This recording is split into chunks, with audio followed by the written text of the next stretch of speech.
आज हम जानने वाले हैं इस संसार की सबसे पहली प्रेम कहानी के बारे में, जिसमें न कोई शर्त थी, न कोई बंधन, बस एक दृढ़ता थी, एक श्रद्धा थी। इस कहानी में रंग भी है और दुख का संग भी। यह है शिव और सती की अमर प्रेम कहानी, जिसमें प्रेम है, त्याग है और अंत में एक नई शुरुआत है। तो आइए जानते हैं इस महान प्रेम कथा को, सती कथा को।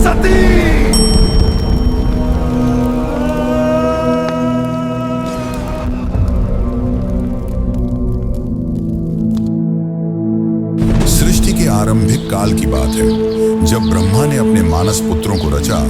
उन्हीं में से एक थे दक्ष प्रजापति, अत्यंत बुद्धिमान परंतु उतने ही अहंकारी। दक्ष को अपनी योग्यता, अपनी शक्ति और अपने सृष्टिकर्ता के कुल से उत्पन्न होने का बड़ा अभिमान था। उसने वर्षों की तपस्या की और देवताओं से वरदान पाए संतान की प्राप्ति के लिए। उसकी यह तपस्या रंग लाई और उसे एक अत्यंत दिव्य कन्या की प्राप्ति हुई, वही जिसे हम आज देवी सती के नाम से जानते हैं। सती का जन्म किसी साधारण कन्या की भांति नहीं हुआ था। उनका स्वरूप स्वयं शक्ति का अंश था। कहते हैं वह स्वयं आदि शक्ति का अवतार थी। दक्ष को अपनी पुत्री पर गर्व था, लेकिन साथ ही उसके मन में एक अभिलाषा थी कि वह अपनी इस कन्या का विवाह किसी महान देवता, किसी वैभवशाली राजकुमार या किसी प्रतिष्ठित गृहस्थ से करेगा। उसे यह कल्पना भी नहीं थी कि उसकी पुत्री का हृदय वहां बन चुका है, जहां वैभव का कोई मोल नहीं, जहां वैराग्य ही आभूषण है, भगवान शिव। देवी सती बचपन से ही विचित्र स्वभाव की थी। अन्य कन्याओं की तरह ना तो उन्हें श्रृंगार में रुचि थी, ना ही राजसी जीवन की भव्यता में। जब जब वह शिव की चर्चा सुनती, जब किसी आर्षि द्वारा शिव की महिमा का वर्णन होता, उनका हृदय गहरे भावों से भर उठता। शिव जो श्मशानवासी हैं, जो मृग चर्म धारण करते हैं, जो भस्म रमाते हैं और सर्पों को आभूषण की तरह पहनते हैं। आम कन्याओं के लिए यह भय का कारण होता, पर सती के लिए यही शिव उनके अंतर्मन में बस चुके थे। धीरे धीरे यह आकर्षण भक्ति में बदला और भक्ति प्रेम में। अब सती का एक ही लक्ष्य था, शिव को पति रूप में प्राप्त करना। पर यह मार्ग आसान नहीं था। जब दक्ष को सती की इच्छा का आभास हुआ तो वह क्रोधित हो उठा। उसकी आंखों में तो शिव एक जंगल में भटकने वाले योगी मात्र थे। उसने सती को समझाने का प्रयास किया कि वह किसी योग्य, राजसी और सम्माननीय वर को चुने। पर सती अब निर्णय कर चुकी थी। उन्हें किसी धन, वैभव या पद की आवश्यकता नहीं थी। उन्हें चाहिए था वह परम पुरुष जो संन्यास में भी पूर्ण है, जो मौन में भी संपूर्ण है। और इसी लक्ष्य के लिए सती ने आरंभ की कठोर तपस्या। पर्वतों की गुफाओं में प्रचंड वायु और वर्षा के बीच सती ने भोजन तक त्याग दिया। उन्होंने पृथ्वी पर बैठकर खुले आकाश में बिना निद्रा के केवल शिव के ध्यान में लीन रहकर दिन, सप्ताह और महीनों का तप किया। देवताओं तक को आश्चर्य हुआ कि एक कन्या इतनी कठोर तपस्या कैसे कर सकती है। और जब उनकी तपस्या की अग्नि ने त्रिलोक को प्रभावित करना शुरू किया, तब अंततः भगवान शिव ने उनकी भक्ति को स्वीकार करने का निर्णय लिया। पर यह तो आगे की कथा है। अभी तो एक पिता के अहंकार और एक पुत्री के समर्पण की टकराहट शुरू हुई है। जहां एक ओर दक्ष चाहता है कि सती उसके राजनैतिक सपनों की सीढ़ी बने, वहीं दूसरी ओर सती हर सांस के साथ शिव का नाम जपती है। यही संघर्ष इस प्रेम कथा की पहली चिंगारी है, एक ऐसी चिंगारी जो आगे चलकर एक भीषण अग्निकांड बन जाएगी। सती अपनी तपस्या में लीन थी। उनका एकमात्र उद्देश्य था शिव की प्राप्ति। अनंतः उनकी भक्ति से प्रसन्न होकर शिव प्रकट हुए। शिव मुस्कुराए और एक क्षण में वह उस तपस्विनी के समक्ष प्रकट हो गए। जैसे ही सती ने अपनी आंखें खोली, उनके सम्मुख खड़े थे वही जिनके लिए उन्होंने सब कुछ त्याग दिया था। शिव ने उनके तप, प्रेम और अटल श्रद्धा को देखा और कहा, हे देवी, तुम्हारा प्रेम मुझे बाध्य करता है। आज मैं तुम्हें अर्धांगिनी के रूप में स्वीकार करता हूं। इस वचन के साथ पूरे ब्रह्मांड में आनंद की लहर दौड़ गई। देवताओं ने पुष्प वर्षा की और फिर आया वह शुभ दिन जिसका साक्षी स्वयं ब्रह्मा, विष्णु और सारे लोग हुए। शिव और सती का दिव्य विवाह। शिव बारात लेकर स्वयं कैलाश से निकले, पर यह कोई साधारण बारात नहीं थी। इसमें भूत, प्रेत, पिशाच, नाग, सिद्ध, योगी, अर्षि, देवता सब सम्मिलित थे। शिव की सवारी नंदी थी, शरीर पर भस्म, जटा से गंगा, गले में नाग। यह स्वरूप देख सभी स्त्रियां भयभीत हो उठी, पर सती के चेहरे पर गर्व था। उन्हें अपने शिव पर गर्व था। वैभव नहीं, सत्य का स्वरूप थे वह। विवाह का आयोजन राजसी नहीं था, पर दिव्यता से भरा हुआ था। स्वयं ब्रह्मा ने मंत्रोच्चारण किया, विष्णु ने कन्यादान किया और समस्त लोगों ने इस मिलन का स्वागत किया। यह केवल दो आत्माओं का नहीं, सृष्टि के दो मूल तत्वों शिव और शक्ति का मिलन था। लेकिन इस भव्य विवाह में एक स्थान रिक्त रहा। सती के पिता दक्ष प्रजापति, वह नहीं आए। ना ही कोई संदेश भेजा, ना ही कोई आशीर्वाद, क्योंकि उनके लिए यह विवाह एक अपमान था, एक चुनौती उनके अभिमान को। उनके अनुसार यह मिलन योग्य नहीं था। और यहीं से प्रारंभ हुआ उस अग्निकथा का बीज, जो आगे चलकर पूरे यज्ञ को जला देगा। समय धीरे धीरे बीतता है। कैलाश पर्वत पर प्रकृति की गोद में शिव और सती अपना वैवाहिक जीवन शांतिपूर्वक और आनंद से व्यतीत कर रहे हैं। कैलाश की गुफाएं, मंदाकिनी की कलकल धारा और बर्फीली हवाएं सब साक्षी थीं उस दिव्य प्रेम की, जो समय और शब्दों से परे था। लेकिन इसी बीच एक और स्थान पर कुछ और ही चल रहा था, राजा दक्ष के मन में। सती के शिव से विवाह को वह अभी तक स्वीकार नहीं कर पाया था। हर बार जब कोई शिव की महिमा का गुणगान करता, दक्ष की भौहें तन जाती। उसे लगता कि शिव ने उसकी पुत्री को अपनी योग्यता से नहीं, किसी छल से प्राप्त किया है। वह अपनी सत्ता, अपना रुतबा, अपनी श्रेष्ठता सिद्ध करना चाहता था, और उसी घमंड ने उसे एक विशाल यज्ञ के आयोजन की प्रेरणा दी। दक्ष ने यज्ञ का आयोजन बड़ी धूमधाम से किया। ऐसा यज्ञ जिसमें समस्त देवताओं, ऋषियों, सिद्धों और लोकपालों को निमंत्रण भेजा गया। ब्रह्मा से लेकर इंद्र तक हर कोई आमंत्रित था, परंतु एक नाम उसमें अनुपस्थित था, महादेव शिव का। यह कोई भूल नहीं थी, यह था दक्ष का जानबूझकर किया गया निर्णय। उसने शिव को निमंत्रण नहीं भेजा, क्योंकि उसका अहंकार उसे यह स्वीकार नहीं करने देता था कि उसकी पुत्री ने उस योगी से विवाह कर लिया, जो ना कोई राज्य रखता है, ना कोई वस्त्र, और जो श्मशान का वासी है। दक्ष को लगता था कि शिव को यज्ञ में आमंत्रित करना उसके सम्मान के विरुद्ध होगा। जब यज्ञ की तैयारियां चल रही थीं, उसी समय सती ने इस आयोजन की बात सुनी। किसी ने उनसे कहा, माता, आपके पिता दक्ष ने एक महान यज्ञ का आयोजन किया है, जिसमें सारे देव, ऋषि और ज्ञानी आमंत्रित हैं। वह तो आज पूरे ब्रह्मांड का ध्यान खींच रहा है। यह सुनकर सती का हृदय कांप उठा। उन्हें विश्वास नहीं हुआ कि उनके पिता इतना बड़ा आयोजन कर रहे हैं और उन्हें कोई सूचना नहीं मिली। कुछ समय तक वे चुप रहीं, शायद आशा में कि कोई दूत आएगा, कोई संदेश मिलेगा। लेकिन जब स्पष्ट हो गया कि शिव और उन्हें जानबूझकर न बुलाया गया है, तब उनके भीतर कुछ टूट सा गया। एक ओर पुत्री का धर्म उन्हें पिता के यज्ञ में खींच रहा था, तो दूसरी ओर पत्नी का धर्म उन्हें शिव की मर्यादा का ध्यान रखने को कह रहा था। अंततः सती ने शिव से निवेदन किया, स्वामी, मैं उस यज्ञ में जाना चाहती हूँ। शायद यह कोई भूल हो और मेरा जाना उस विघटन को रोक सके। शिव ने सती की ओर गहरी दृष्टि से देखा। वह जानते थे कि यह आमंत्रण विहीन आयोजन एक साधारण यज्ञ नहीं है। उन्होंने शांत स्वर में सती से कहा, हे प्रिय, जहां सम्मान न हो वहां स्वाभिमान को ले जाना व्यर्थ है, और मैं नहीं चाहता कि तुम उस यज्ञ में जाओ जो केवल क्रोध और घमंड से चल रही है। परंतु सती व्याकुल थी। उनके भीतर एक द्वंद्व चल रहा था, पिता और पति के बीच। उन्होंने पुनः प्रार्थना की, प्रभु, मैं केवल एक पुत्री के रूप में वहां जाना चाहती हूँ। मैं पिता से बात करूंगी, शायद वह बदल जाए, शायद उनके मन का विष उतर जाए। शिव ने इस बार उन्होंने अनुमति दे दी। सती ने कैलाश से विदा ली, अकेले, बिना किसी दूत या सम्मान के। वह एक बेटी थी जो अपने पिता से स्नेह की अपेक्षा लेकर जा रही थी, लेकिन उन्हें झांक नहीं था कि उस यज्ञ में उनका स्वागत नहीं, अपमान प्रतीक्षा कर रहा है। सती जब यज्ञ स्थल पर पहुंची तो उनके मन में उम्मीद थी कि पिता के नेत्रों में बेटी को देखकर कोमलता जगेगी, उनके मुख से स्वागत के शब्द निकलेंगे। लेकिन जब उन्होंने यज्ञ स्थल में प्रवेश किया तो सन्नाटा पसर गया।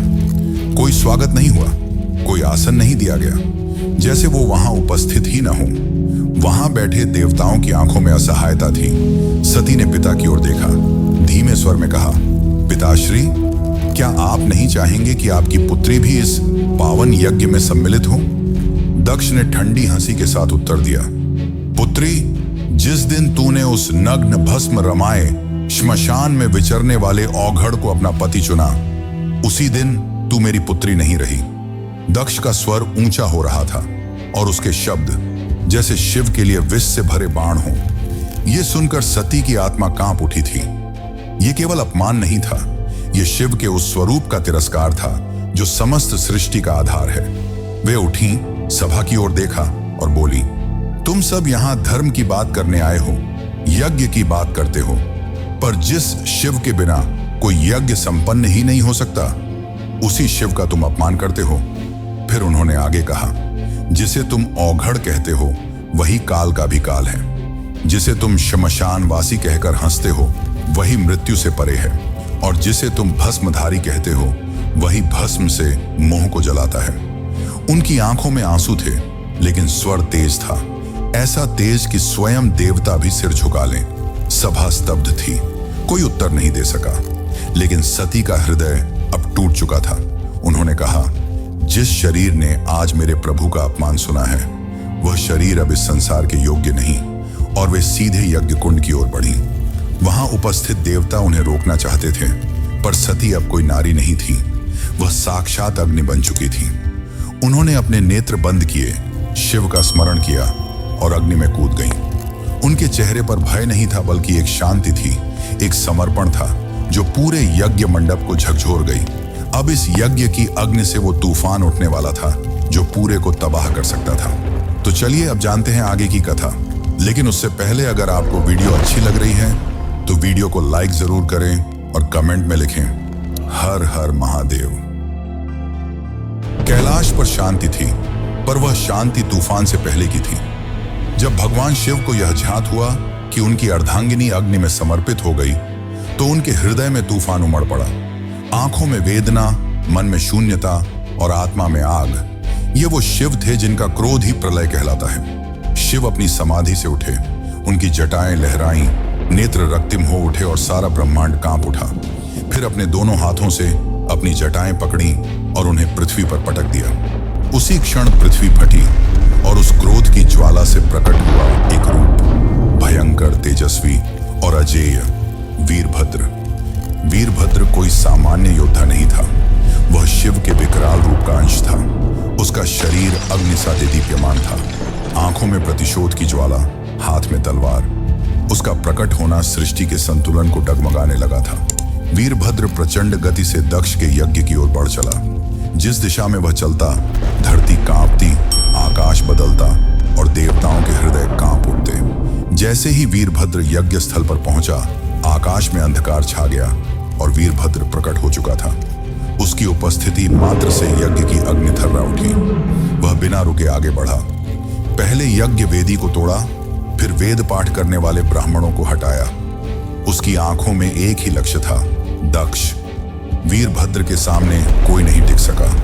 वह अकेला था, परंतु अजेय। उसके प्रत्येक प्रहार में शिव का शाप था और हर गर्जना में सती का विलाप। अंततः वह दक्ष के सामने पहुंचा।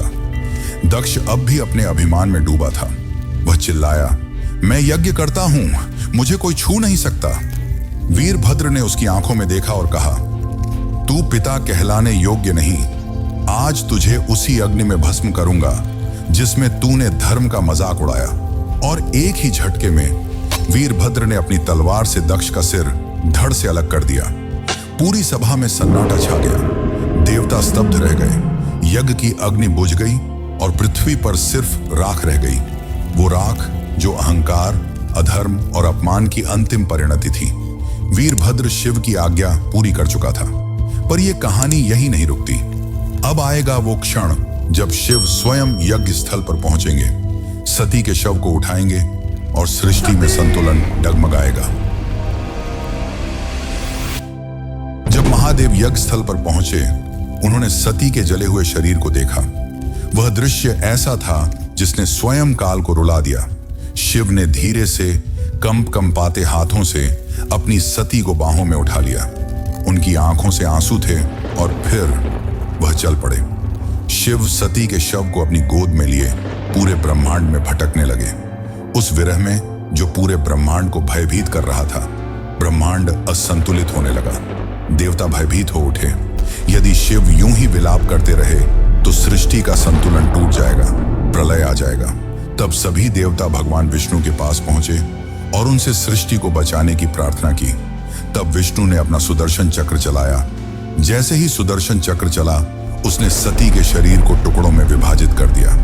शिव कुछ क्षणों के लिए रुके पर प्रतिरोध नहीं किया। यह सृष्टि के लिए आवश्यक था। जहां जहां सती के अंग गिरे वहां दिव्य ऊर्जा फैल गई। पृथ्वी के वे स्थान शक्ति से भर उठे और वहीं बने शक्तिपीठ। ये कोई सामान्य स्थल नहीं थे। ये उस अमर प्रेम की गवाही थे जो शिव और सती के बीच था। ये थे वे स्थान जहां स्त्री, शक्ति, प्रेम, बलिदान और भक्ति सब कुछ एक साथ साकार हुए। कुछ स्थानों पर सती की आंखें गिरीं, कहीं उनका हृदय, कहीं उनके केश, तो कहीं उनके चरण, और हर स्थान एक केंद्र बन गया मां शक्ति का, जो हर रूप में पूजनीय हुई। कभी दुर्गा, कभी भैरवी, कभी भवानी। यही वे स्थान हैं जिन्हें आज हम कामाख्या, वैष्णो, ज्वाला, हिंगलाज और तारापीठ जैसे नामों से जानते हैं। इस प्रकार सती के वियोग से जन्मे ये शक्तिपीठ न केवल देवी के अंग हैं, ये उस प्रेम की शाश्वत उपस्थिति है जो आत्मा से आत्मा तक जुड़ता है। शिव अंततः हिमालय लौटे, पर अब वह ध्यान मग्न हो गए। वर्षों तक एक चट्टान की भांति बैठ गए, समाधि में डूबे। ना शब्द, ना गति, ना भावना, बस मौन और सती की स्मृति। काल की धारा आगे बढ़ती है, युग बदल जाते हैं, पर कुछ कहानियां समय की सीमाओं से परे होती हैं, और सती की कथा उन्हीं में से एक है। वह प्रेम जो अग्नि में तपकर शुद्ध हुआ था, वह विरह जो तांडव बन गया था। उस अधूरी यात्रा को अब पूर्ण होना था, पर यह कहानी यहां समाप्त नहीं होती। प्रेम का सफर यहीं पर रुकने वाला नहीं था। जहां अग्नि ने प्रेम का रंग दिखाया था, वहीं से एक नई दास्तान का पैगाम आने वाला था। सती के बलिदान से जो प्रेम जला था, वही आग पार्वती के रूप में फिर फलने वाला था। यह अंत नहीं, यह शुरुआत है। शुरुआत है एक अमर, अनसुनी और अनोखी प्रेम कहानी की। यह शुरुआत है शिव और पार्वती की। यह शुरुआत है एक नए युग की।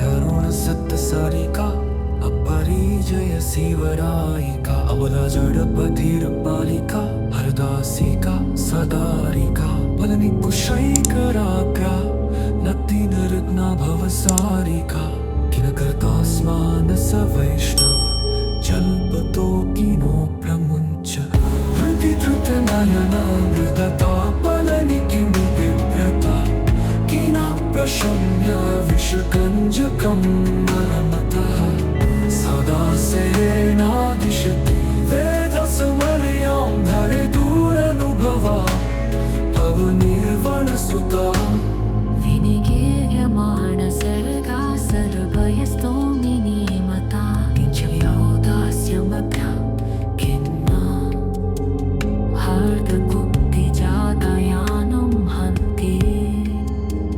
प्रच्युतिबद्धप्रजल्पं क्रुद्धो धरे दुरनुभवा भवनिर्वणसुता हृदि धृतनयनमृदता प्रबलनि किं बिभ्रतः किन प्रशम्य विषकञ्जकं नर्मतः सदा सेनादिशति वेदसमर्या